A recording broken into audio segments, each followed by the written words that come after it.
Welcome back to my channel Nita blogs. তো দেখতে পাচ্ছ আমরা এই যে চারজন বেরিয়ে পড়েছি, যাচ্ছি এক বিশাল মিশন কমপ্লিট করতে। তো অ্যাকচুয়ালি আমরা যাচ্ছি ঘুরতে, দেখতে পাচ্ছ চারজন। তো চলো আমাদের সাথে সাথে তোমরা ঘুরতে থাকো। আর এই যে মাঠে চলে এসেছি দেখতে পাচ্ছ, আর এই যে ভাস্কর যাচ্ছে আমাদের বাড়ি, আর আমরা যাচ্ছি ঘুরতে। কিরা তাড়াতাড়ি দেরি হচ্ছে, তাড়াতাড়ি আয়। তো চলো যাওয়া যাক, আর তোমরা দেখতে থাকো আমরা কোথায় যাচ্ছি। আর এই যে ডোনাকে তো দেখাই যায় না। তো এই যে দেখতে পাচ্ছ আমরা আমাদের গন্তব্যের অনেক কাছে চলে এসেছি। আর এদিকে দেখো এখানে আলু আর লঙ্কা একসাথে লাগানো হয়েছে, দেখতে পাচ্ছ, এক লাইন আলু আর এক লাইন হচ্ছে লঙ্কা। আর এই যে এদিকে চলছে আলু লাগানোর প্রিপারেশান, মোটামুটি সবার আলু লাগানো শেষ। এই আমাদের এক আলসিয়া মহাশয় এখনো লাগায়নি। আর এই যে আমাদের সাধু বাবা এখানে সার ছেটাতে ব্যস্ত। মালিক কই? ঘুম পুড়ে নাই নাকি মালিকের? অফিসে গেছে। ও মোবাইল এখানে গোড়াগড়ি খাচ্ছে।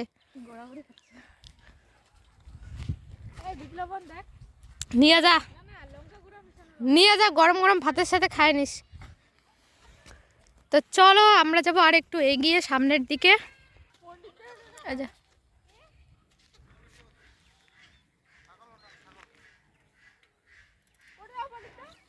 তো চলো তাড়াতাড়ি যাই, এমনিতে বাড়িতে অনেক কাজ, তাড়াতাড়ি যাবো আর তাড়াতাড়ি আসবো। তো যে ওরা ওখানে আটকে গেছে, কিরে তাড়াতাড়ি আয়। আমি আগে আগে, ওরা সবাই পিছনে। আর সূর্যের আলোতে তো আমি কিছু দেখতেই পাচ্ছি না, জানি না তোমরা কি দেখতে পাচ্ছ, আমাদের পাচ্ছ কি পাচ্ছ না সেটাও বুঝতে পারছি না, ক্যামেরায় কিছুই দেখা যায় না। ওইদিকে ঢেঁড়স ক্ষেত, অনেক দিন আগে দেখিয়েছিলাম তোমাদেরকে ঢেঁড়স ক্ষেত, তো তখন তো অনেক হারা ভরা ছিল, আর এখন একদম ফাঁকা ফাঁকা হয়ে গেছে। এই শুধু ঢেঁড়সই দেখা যায়, দেখতে পাচ্ছ, পাতাটাতে কিচ্ছু নেই গাছে, শুধু ঢেঁড়স রয়েছে কিছু কিছু করে, কিছু কিছু বলতে কয়েকটা মতো। আয় তো বন্ধুরা দেখো, এখানে এসে আমি বসে গেলাম শাক তুলতে। আসলে কি বলো তো, আমি এসেছি হচ্ছে শাক তোলার জন্য। তো আমার দিদি 2-3 দিন আগে আমাকে ফোন করে বলল যে এদিকে অনেক শাক হয়েছে, খেলে চলে আসিস। তো আমি ভাবলাম যাবো, কিন্তু এই আলু কাটার ব্যস্ততায় আর আসা হয়নি। তো আজকে যেহেতু আমার বোন বাড়িতে রয়েছে, তো ভাবলাম চলো আজকে একটু যাওয়া যাক। আর এরকম নানানটা শাক একসাথে মিক্সড করে না খেতে দারুণ লাগে। তো এসে তো প্রথমে আমি শাক খুঁজেই পাচ্ছিলাম না, কারণ দিদিদের ঢেঁড়স খেতে খুঁজছিলাম। তারপর দিদিদের বাড়িতে কল করলাম, ও বললো যে আমাদেরটাতে না পাশেরটাতে রয়েছে। তো তারপরে যেখানে আমি শাক তুলতে শুরু করে দিলাম। আর আমাদের সাথে সুলেখা আর ডোনা এসেছিল, তো সুলেখাই ক্যামেরা নিয়ে বসে পড়লো, আর ডোনা আমাদের সাথে শাক তুলতে ব্যস্ত। আমি শাক তুলি, এই যে ডোনা আমাদের শাক তুলে মাথাটা উঠা। তারপরে তারপরে এই যে শাক তুলতেছে। গাঙ্গুলি কি শাক তুলিস রে? হুম,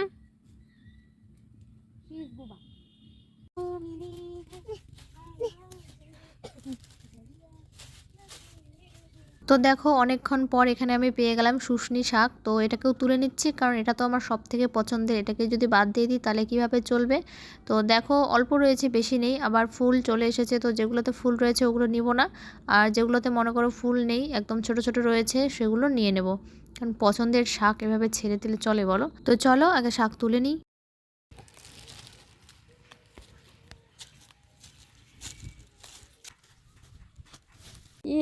দেখো কি সুন্দর একটা ঢেঁড়সের ফুল, গাছে কিন্তু একটাও পাতা নেই, তবু ফুল আছে, তবুও ফুল আছে, কি সুন্দর দেখতে লাগতেছে। সো গাইস, এই যে আমাদের শাক তোলা কমপ্লিট, আর এই যে আমাদের সাধু বাবা এখনো সার ছিটিয়ে যাচ্ছে। তো চলো আমরা এখন চলে যাব।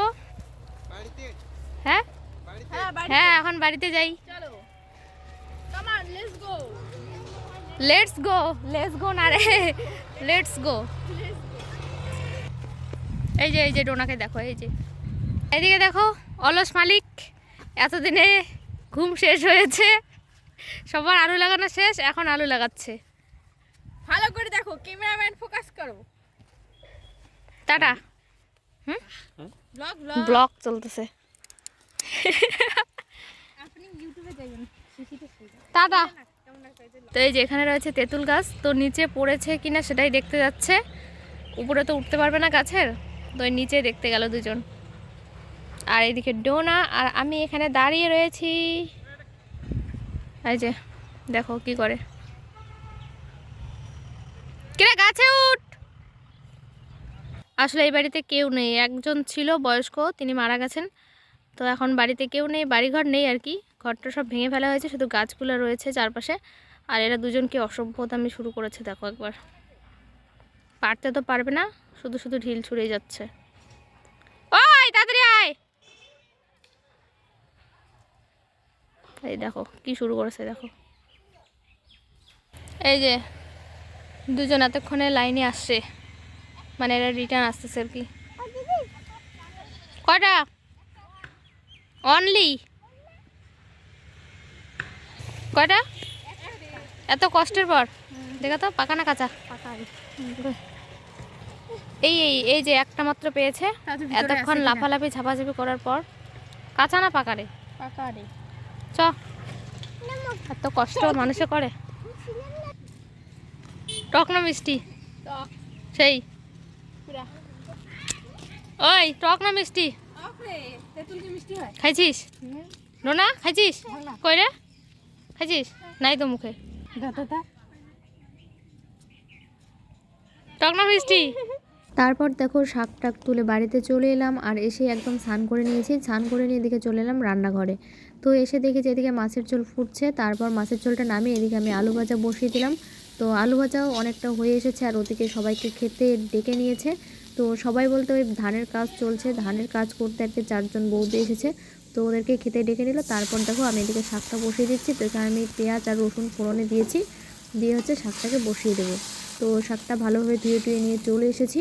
আর ঘরে লাফা শাক আনা ছিল, তো ভেবেছিলাম সমস্ত কিছু একসাথে করব, কিন্তু সবার যেহেতু খাওয়া শেষ, শুধু আমি আমার বোন আর মা রয়েছি। তো ভাবলাম চলো আজকে লাফা টাফা দিলাম না, এগুলোই করে নিই, কারণ 3জন মাত্র খাবো এখন, তো হয়ে যাবে। তো চলো ঝটপট শাকটা করে নিই, তারপর আমরাও খেতে বসে যাব। তো দেখতেই পাচ্ছ এখানে রয়েছে ভাত, এদিকে রয়েছে লাউ এর সবজি, আলু ভাজা, এখানে রয়েছে মাছের তেল, আর এই হচ্ছে শাক একদম অল্প হয়ে গেছে, আর এদিকে রয়েছে মাছ। তো চলো খাওয়া দাওয়া শুরু করি। তো দেখো এদিকে খেতে বসেও গেছি, আর সবাই যেহেতু আজকে বাইরেই খাওয়া দাওয়া করলো, তো ভাবলাম চলো আমরাও আজকে না হয় বাইরেই খাই। তারপর দেখো এদিকে দেখতে পাচ্ছ কি অবস্থা, মানে 1 মিনিটের মধ্যে সমস্ত কিছু শেষ করে দিল। জাস্ট খেতে বসেছি তোমরা দেখলে, আর খাওয়া দাওয়া করে উঠতে না উঠতে চলে এলো বৃষ্টি। এই যে তাড়াহুড়ো করে কোনো রকমের ধানগুলোকে নিয়ে গেলাম, তবুও অর্ধেক ভিজে গেছে আর অর্ধেক কোনো রকমে তুলেছি। আর এদিকে খড় ভেজে গেছে পুরো, একদম সমস্ত কিছু ভেজে গেছে। এদিকে আমরা মানুষগুলোও ভেজে গেছি সব ধান টান নিয়ে যেতে যেতে। তো কি আর বলবো, কিচ্ছু বলার কোনো ভাষা নেই। আর এদিকে দেখো সমস্ত জমিতে জল শুকিয়ে গেছে, কিন্তু আমাদের এই জমিটাতে জল বেঁধে রয়েছে আর কি, মানে ওই মাঠ থেকে সমস্ত জল রাস্তা দিয়ে এসেছে, আর ওদিকটা যেহেতু নিচু ছিল ওদিকে জমিতে চলে গেছে। তো তারপরে যে এখানে কোনো রকমে আর কি বেঁধে রাখা হলো, তারপর আর কি এই অপোজিট সাইডে জলটাকে বের করে দেওয়ার প্রচেষ্টা চলছে। আর এদিকে যেহেতু পুকুর রয়েছে, তো ওদিকে জলটা চলে গেলে কোনো ক্ষতিও হবে না। তো এই যে বৃষ্টিটা থামলো, আর আমরা সবাই বাইরে এখন বেরিয়ে এলাম। আর এই যে 4 বৌদি বাড়ি চলে যাচ্ছে, এরাই আর কি ধান মারানোর কাজ করছিল। তো এখন তো সমস্ত কিছু ভেজে গেছে, মাটি টাটি সব, তাই এখন তো আর ধান মারানো যাবে না, তাই আর কি ওরা চলে যাচ্ছে। এখন বাজে হচ্ছে প্রায় 3:30-এর মতো। আর এই যে ক্যামেরা অন দেখেই ডোনা চলে আসবে আমাদের বাড়ি। তো তোমরা দেখলেই কি অবস্থাটাই না হয়েছে। তো তোমরা তো দেখলে আমরা খেতে বসলাম, তো জাস্ট খাওয়া হয়েছে, আমি বাসন ধুতে গেছি, বাসনটা জাস্ট মেজে নিয়েছি, ধোয়া হয়নি, ধুবো এমন সময় টিপটাপ করে 2-1 ফোঁটা পড়তেই আছে। তার আগে মানে খেতে বসে খেতে খেতেই দেখছিলাম যে আকাশটা চারদিকে অন্ধকার হয়ে আসছে। তো আমি ভাবলাম খেয়ে উঠে আগে কাপড় টাপড় নিয়ে আসবো, তারপরে কি ক্যামেরাটা একটু অন করবো, তোমাদের সাথে শেয়ার করবো যে আকাশের কী অবস্থা। তারপর দেখি সেই খাওয়া হতে না হতে চলে এলো। তারপরে তো সবাই মিলে তাড়াতাড়ি করে ধানগুলোকে ঘরে নিয়ে গেলাম। তারপর এই ডোনার মা কাকিমা আসলো একটু হেল্প করতে, তারপরে জাইম্বু আসলো, জাইম্বু একটু হেল্প করে দিল। তো সবাই মিলে ঝটপট যে যেটা পারছে সেটাতে করে ধান নিয়ে যাচ্ছি ঘরে। তো বৃষ্টি আসছে, ধান ভেজে যাচ্ছে, এরকম করে তাড়াহুড়ো করে যে যেটাতে করে পারছে নিয়ে যাচ্ছে, কেউ গামলায় কেউ বস্তায়, এরকম করে আর কি ধানগুলোকে নিয়ে গেলাম। তবুও অনেক ভিজে গেছে তোমরা দেখলেই। এদিকে খড় ভিজে যাচ্ছিল, উপরের টিনগুলোকে নামিয়ে রাখা হয়েছিল কালকে, তারপর মানে জায়গা নেই আর কি, সেই জন্য নামিয়ে রাখা হয়েছিল, পুরোটা ভরাট হয়ে গেলে আবার দেওয়া হবে। তো সেগুলো নামানো ছিল, ওদিকে খড় ভিজে যাচ্ছে, এদিকে ধান ভিজে যাচ্ছে, এদিকে আলু খেতে জল লেগে গেছে। মানে আমার যা মনে হচ্ছে চারদিক থেকে লসটা আমাদেরই হয়েছে, আর কারো সেরকম একটা খুব ক্ষতি হয়নি। যাকে অনেক মানুষ ছিলাম, কারণ 4 বৌদি ছিল, ধান মারাতে এসেছিলো ওরা। তো ওরা 4 জন, আমরা, তারপর জাইম্বু এসেছিলো, জাইম্বু কাকিমা, সবাই মিলে আর কি তাড়াতাড়ি হয়েছে। একা যদি শুধু আমরাই হতাম, কেউ না থাকতো, তাহলে আজকে কী হতো ধানের, সে ধানই জানে, আর আমরাই জানি, আর ভগবান জানে। বৃষ্টি তো তোমরা দেখতেই পেলে কি অবস্থা হয়েছে। আর আমরা তো পুরো ভিজে গেছি। আর আজকের বৃষ্টির জল এত ঠান্ডা যে কী আর বলবো। তো ঝটপটাকে ধান ঢুকিয়ে নিয়ে তারপর চেঞ্জ করে নিলাম। তারপর আর কি বৃষ্টিটা থামলো, তারপরে এই ক্যামেরা অন করলাম। আর দেখতে পাচ্ছ সমস্ত আলু ক্ষেত একদম সাদা থেকে কালো হয়ে গেছে বৃষ্টিতে ভিজে ভিজে। কোনো আলু খেতেই বৃষ্টির জল জমে নেই, শুধু আমাদের জমিটা বাদ দিয়ে। আমাদের জমিটাতে একদম ওইদিকে মাঠের জল চলে এসছে, এসে সমস্ত কিছু শেষ। আর এখন কিন্তু দেখো আকাশটা একদম পরিষ্কার মনে হচ্ছে, চারপাশে সবুজে সবুজ। আর বৃষ্টিটা হওয়ার আগে একদম অন্ধকার করেছিল। তো চলো আমরা এখন বাড়ি যাই, অবস্থা তো সবই শেষ, আর কি দেখবো। কালকেও কিন্তু আমাদের ধান মারানো হয়েছিল, তবে কালকে তো সন্ধ্যার মধ্যে সমস্ত কিছু ঢোকানো কমপ্লিট হয়ে গেছে। আর কালকে বৃষ্টি এসেছে হচ্ছে রাত 2:30-3টের দিকে, আর আজকে তো দুপুরবেলায় চলে এলো, আজকে দুপুর 2:30-3টে। তো রাতে আসলে ভালো হতো, আমাদের ধান সব ঘরে ঢুকে যেত। তারপর দেখো এদিকে সন্ধ্যাবেলা আমরা 4-5 বোন মিলে বসে গেছি চাউমিন খেতে। তো এই খাওয়া দাওয়াটা হচ্ছে আমার বোনের তরফ থেকে, আর কী কারণে হচ্ছে সেটা দেখতে হলে ওর চ্যানেলে যেতে হবে। ওর চ্যানেল হচ্ছে নিশুস ওয়ার্ল্ড, আমি ডেসক্রিপশনে লিঙ্ক দিয়ে দেবো, তোমরা চাইলে দেখে নিতে পারো। তো চলো আজকের ভিডিওটা এই পর্যন্তই। কেমন লাগলো অবশ্যই কমেন্ট করে জানিও, ভালো লাগলে লাইক করে দিও, আর অবশ্যই চ্যানেলে নতুন হয়ে থাকলে চ্যানেলটাকে সাবস্ক্রাইব করে দিও। Bye bye.